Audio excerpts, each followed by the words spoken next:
रात के 12 बज रहे थे और 12 बजे एक मजदूर थाने के अंदर जाता है और वहां जाकर दरोगा साहब से अपनी शिकायत बताने लगता है। वह उनसे कहता है कि साहब, मेरे पैसों को किसी ने मुझसे छीन लिया है, आप मेरी शिकायत लिखिए और उस पर जल्द से जल्द कार्रवाई कीजिए। इसके बाद दरोगा, जिसकी नींद खराब हो गई थी, वह एकदम से डंडा लेता है और उस मजदूर के पीछे भागने लगता है और उसको वहां से भगाने लगता है। जैसे ही वह मजदूर उस थाने से बाहर निकलने वाला था तो जो वहां का हवलदार था वह उस मजदूर से सिगरेट मांगने लगता है, लेकिन दोस्तों वह मना करते हुए वहां से चला जाता है और उसके बाद दूसरे थाने में पहुंच जाता है।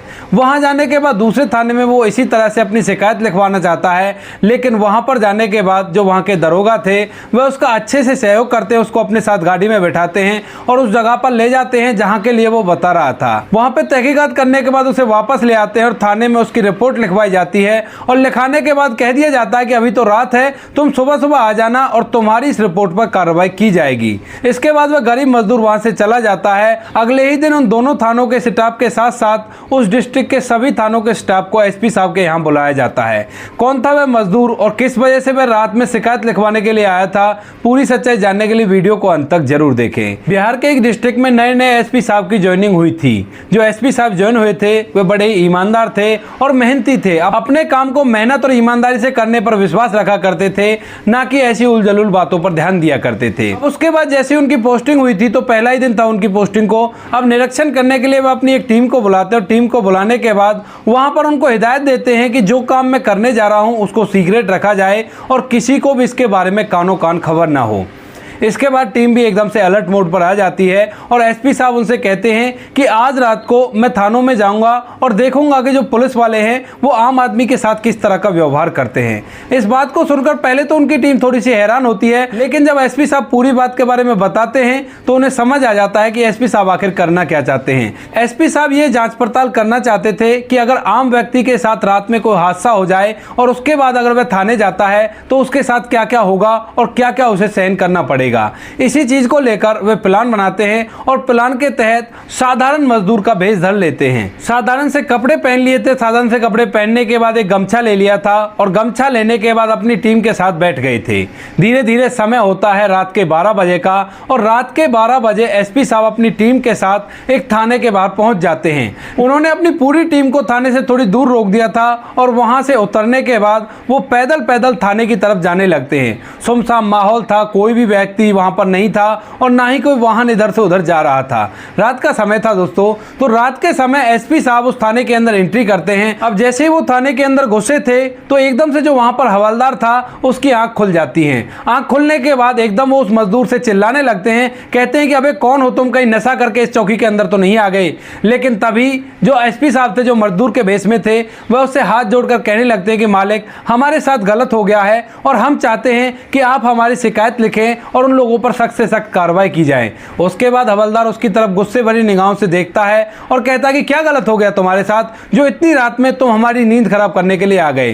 तो वह बताता है कि साहब मैं कहीं बाहर से आ रहा था और रास्ते में कुछ गुंडों ने मुझसे कुछ पैसे छीन लिए हैं। उन पैसों को हम अपनी माँ के इलाज के लिए लाए थे, लेकिन उस गुंडे ने वो पैसे छीन लिए हैं और आप ही हमारी आखिरी उम्मीद हो। अब इस बात को सुनकर जो हवलदार था वह उससे अंदर जाने के लिए कह देता है, लेकिन उसके चेहरे के हाव भाव से साफ पता चल रहा था कि इसे बहुत ज्यादा दुख हुआ है ये व्यक्ति अगर रात में इसके पास आ गया तो। उसके बाद जो एसपी साहब थे मजदूर के भेष में, वो अंदर जाते हैं दरोगा साहब के कैबिन में और वहां जाकर देखते हैं कि दरोगा साहब कुर्सी पर लेटे हुए हैं और अपने पैरों को उन्होंने टेबल पे रख रखा है। अब जैसे एसपी साहब दरोगा साहब के कैबिन में घुसे थे तो एकदम से उस पर चिल्लाने लगते हैं, कहते हैं कि अबे कौन हो तुम और यहाँ पे क्या कर रहे हो। उसके बाद एसपी साहब जो मजदूर के भेष में थे वो एकदम से अपने हाथ जोड़ लेते हैं और कहते हैं कि मालिक, हमारे साथ बहुत गलत हो गया है। मेरी माँ के लिए मैं कुछ पैसे उधार लेकर आया था और उन पैसों को एक चोर ने मुझसे छीन लिया है और छीनने के बाद मुझसे कह दिया है कि तुम क्या कर सकते हो मेरा, तुम्हें जो कुछ भी करना है तुम आ जाओ, मैं यहीं पर खड़ा हुआ हूं। अब इस बात को सुनकर दरोगा साहब का माथा और भी ज्यादा खराब हो जाता है और उसको गालियां देते हुए कहते हैं कि अबे ये कोई टाइम है रात में आने का, तुम सुबह भी आ सकते थे, लेकिन नहीं, तुमको तो रात में ही आकर हमारी नींद खराब करनी है। इसके बाद जो एसपी साहब मजदूर के भेष में थे वे एकदम से हाथ जोड़ते हैं, कहते हैं कि मालिक, कैसे भी करके उन पैसों को वापस दिला दीजिए वरना मेरी माँ का इलाज नहीं हो पाएगा। उसके बाद दरोगा साहब कहते हैं कि हम कोई जादूगर नहीं है जो डंडा घुमाया और मुजरिम तुम्हारे सामने आ जाएगा, ऐसे नहीं होता है और इसकी शिकायत करने के लिए तुम्हें सुबह आना पड़ेगा, चलो भाग जाओ यहाँ से। लेकिन फिर भी जो एसपी साहब थे, जो मजदूर के भेष में थे, वो हाथ जोड़ते हैं दरोगा साहब के सामने और कहते हैं कि साहब वो लोग अभी वहीं पे होंगे, आप मेरे साथ चलिए और उनके खिलाफ कार्रवाई कीजिए। अब इसके बाद दरोगा साहब एकदम पूरे रुबाब में अपनी टेबल से खड़े होते हैं और कोने में पड़े हुए डंडे को उठाकर कहते हैं कि दिखाई दे रहा है ये डंडा, तुम्हें पता है इससे क्या हो सकता है। अब इस बात को सुनकर जो एसपी साहब मजदूर के भेष में थे वह वहां से उल्टे पांव चलने लगते हैं। लेकिन जैसे ही वो थाने से बाहर निकलने वाले थे तो सामने जो हवलदार था जिसने उसको अंदर भेजा था, वो एकदम से उससे कहने लगता है, क्या तुम सिगरेट पीते हो? लेकिन एसपी साहब जो मजदूर के भेष में थे वो कहते हैं कि नहीं साहब, मैं सिगरेट नहीं पीता, मेरा सारा कुछ सामान उन्होंने छीन लिया है। अब इसके बाद हवलदार साहब भी उसे कहते हैं कि चलो ठीक है, निकलो यहाँ से। ऐसा कहकर वो उसे भी वहां से भेज देते हैं। अब एसपी साहब मजदूर के भेष में थाने से बाहर आ गए थे और दोबारा से अपनी टीम के पास पहुंच जाते हैं। वहां जाने के बाद वे दूसरे थाने पर गाड़ी लगाने के लिए कहते हैं और उनकी टीम उन्हें बैठाकर दूसरे थाने पर पहुंच जाती है।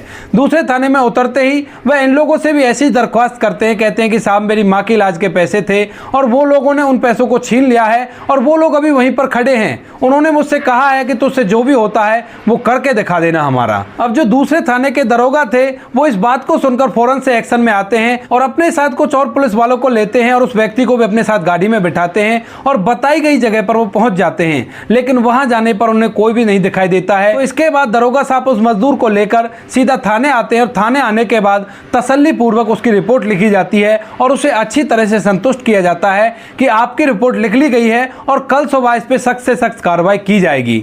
अब इसके बाद जब एसपी साहब उस थाने से निकलते हैं तो एक चैन की सांस लेते हैं और सोचते हैं कि चलो अच्छा हुआ, कम से कम इस थाने में तो लोग अच्छी तरह से काम कर रहे हैं। इस बात को सोचते हुए अपनी टीम के साथ बैठते हैं और वापस से अपने घर चले जाते हैं। अब यहाँ पर जिस थाने में वो पहले गए थे वहाँ का जो दरोगा होता है वह अपने फ़ोन से एक फ़ोन पर नंबर डायल करता है और उस व्यक्ति का नाम लेते हुए उससे कहता है कि तुमने तो बहुत मोटा हाथ मारा है, सुबह सुबह टाइम से ही मेरा हिस्सा पहुंचा देना। इस बात को सुनकर सामने वाला व्यक्ति बहुत ज़्यादा परेशान था क्योंकि ना तो उसने कोई हाथ मारा था और दरोगा साहब उससे हिस्से के लिए बोल रहे हैं। लेकिन तभी जो दरोगा साहब थे वो कहते हैं कि अभी अभी वो व्यक्ति आया है जिसके पैसे तुमने छीने थे। इसके बाद दरोगा साहब फोन काट देते हैं और दोबारा से अपनी चेयर पर लेटने लगते हैं। लेकिन तभी थाने में इन्फॉर्म होता है कि जो व्यक्ति अभी अभी रिपोर्ट लिखवाने के लिए आया था वह और कोई नहीं, यहाँ के नए एसपी साहब थे जिन्होंने आज ही चार्ज को संभाला था।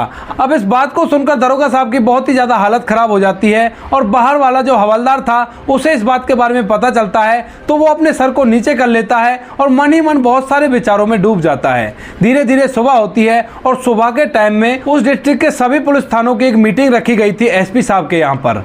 वहाँ पर जैसे ही सभी लोग जाते हैं तो उनमें से वो दोनों दरोगा भी थे जिनमें से एक ने तो उनकी मदद की थी और दूसरे ने उन्हें डंडा दिखाकर वहाँ से भगा दिया था कि रात का समय है, हमें परेशान मत करो। साथ में वो हवलदार भी था जो उस मजदूर से सिगरेट मांग रहा था। एसपी साहब के वहाँ पर जाने के बाद जो एसपी साहब थे वो सभी को पहले तो अलर्ट करते हैं और अलर्ट करने के बाद उन्हें बताते हैं कि आज की मीटिंग का उद्देश्य आप लोगों के लिए एक बहुत बड़ा सबक बन सकता है। अगर आप लोग ऐसा करोगे तो आपको बहुत कुछ सहन करना पड़ सकता है। अब इसके बाद एसपी साहब उस दरोगा को बुलाते हैं जिस दरोगा ने रात के समय उनको डंडा दिखाया था और उसे स्टेज पर बुलाकर सभी लोगों के सामने उसमें बहुत ज्यादा डांट फटकार लगाते हैं और कहते हैं कि सरकार तुम्हें जनता की सेवा के लिए पैसा देती है, ना कि जनता को परेशान करने के लिए।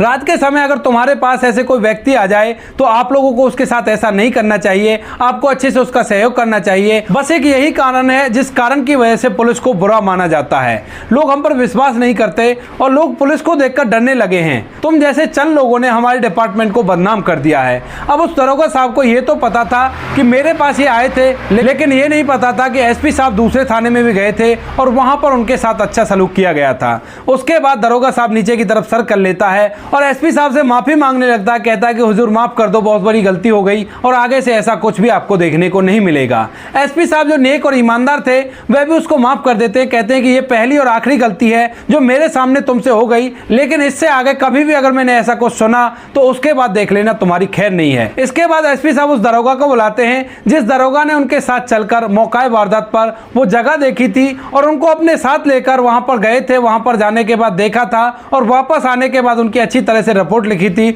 और उनको सहानुभूति देते हुए कहा था कि आपकी इस शिकायत पर कार्रवाई जल्द से जल्द हो जाएगी। उनको बुलाने के बाद वे सभी लोगों के सामने उनको सम्मान करते हैं और उनसे कहते हैं कि इनसे आपको सीख लेनी चाहिए। सभी लोगों को बताते हैं कि इस तरह से पुलिस की नौकरी करनी चाहिए। अगर हमारे डिपार्टमेंट के सभी लोग इस तरह के हो गए तो लोग पुलिस पर भरोसा करने लगेंगे और अपने आप को पुलिस के सामने असहज महसूस नहीं करेंगे। अब जितने भी पुलिस वाले वहां पर बैठे थे उनमें से कुछ लोग तो इस बात को देखकर बड़े ही गौरवान्वित महसूस करते हैं कि हमारे एसपी साहब इस तरह के हैं, वो थाने में जाकर सीधा भी रेड घेर सकते हैं। लेकिन कुछ लोगों के चेहरे मायूसी से लटक जाते हैं और वे देखकर एसपी साहब को अलग ही तरह का मुंह बना लेते हैं। अब इसके बाद बारी आती है उन हवलदार साहब की जिन हवलदार साहब ने एसपी साहब से सिगरेट मांगी थी और एसपी साहब के पास सिगरेट नहीं थी। अब जो एसपी साहब थे वो देख रहे थे कि हवलदार साहब नीचे की तरफ सर करके खड़े हुए हैं और उनको इस बात पर बड़ा ही शर्म आ रही है। उसके बाद एसपी साहब अपने साथ एक सिगरेट लेकर आए थे और उस सिगरेट को ले जाकर हवलदार साहब के हाथ में देने लगते हैं। कहते हैं कि ये लीजिए साहब, आपके लिए सिगरेट है और आप इस सिगरेट को पी सकते हो। अब इस बात को सुनकर जो हवलदार साहब थे वो एकदम से एसपी साहब के सामने हाथ जोड़ लेते हैं और फूट फूट कर रोने लगते हैं। कहते हैं कि मालिक, बहुत बड़ी गलती हो गई, आइंदा ऐसा नहीं होगा, मुझे माफ कर दीजिए, आगे से मैं ऐसा कुछ भी नहीं करूंगा। मुझे नहीं पता था कि आप एक एसपी साहब हो। तो एसपी साहब हंसते हुए उससे कहते हैं कि नहीं तो आपको सिगरेट पीनी थी ना, रात में तो मेरे पास नहीं थी, इस टाइम पर है, ये लीजिए सिगरेट और पी लीजिए। उसके बाद हवलदार साहब हाथ जोड़कर कहने लगते हैं कि साहब मैंने सिगरेट छोड़ दी है और अब तो क्या मैं जिंदगी में कभी भी सिगरेट को हाथ नहीं लगाऊंगा। इसके बाद वह रोने लगते हैं, लेकिन एसपी साहब उसको चुप कराते हैं और कहते हैं कि कोई बात नहीं, ये तुम्हारी पहली गलती थी और यही आखिरी होनी चाहिए। ऐसा करके वो उसको भी सबक दे देते हैं और हवलदार की इन सभी हरकतों को देखकर वहां पर जितने भी पुलिस वाले थे वो सभी भी खिलखिली लगाकर हंसने लगते हैं और उनकी बात कहने की मासूमियत को देखकर पुलिस वाले भी एकदम से हंस पड़ते हैं।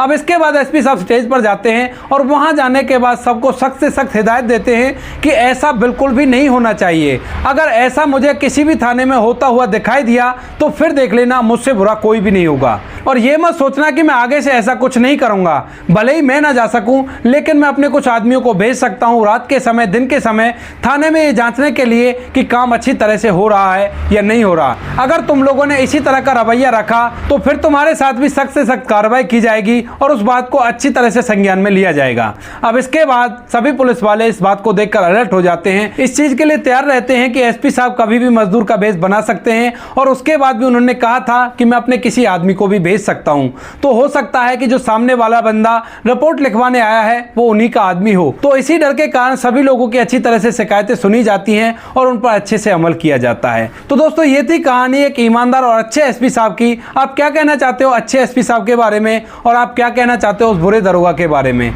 और हाँ, एक चीज और आप लोग कमेंट सेक्शन में बता सकते हो कि इस कहानी में सबसे मजेदार कैरेक्टर आपको कौन सा लगा, उसके बारे में कमेंट सेक्शन में जरूर लिखें और मेरे हिसाब से जो होगा मैं आपको कमेंट में जवाब दे दूंगा। बाकी अगर वीडियो अच्छा लगा तो वीडियो को लाइक और चैनल को सब्सक्राइब जरूर करें ताकि हमें और भी ज्यादा हौसला मिले ऐसी अच्छे वीडियो बनाने के लिए। इन कहानियों को सुनाने का उद्देश्य किसी को परेशान करना बिल्कुल भी नहीं है। यह कहानी आपको इसलिए सुनाई जाती है ताकि आप लोग इन कहानियों में से कुछ ना कुछ सीख सको और अपने जीवन में उस चीज को अप्लाई कर सको। मिलते हैं किसी नेक्स्ट वीडियो में नए टॉपिक के साथ, तब तक के लिए जय हिंद, जय भारत, जय हिंदुस्तान।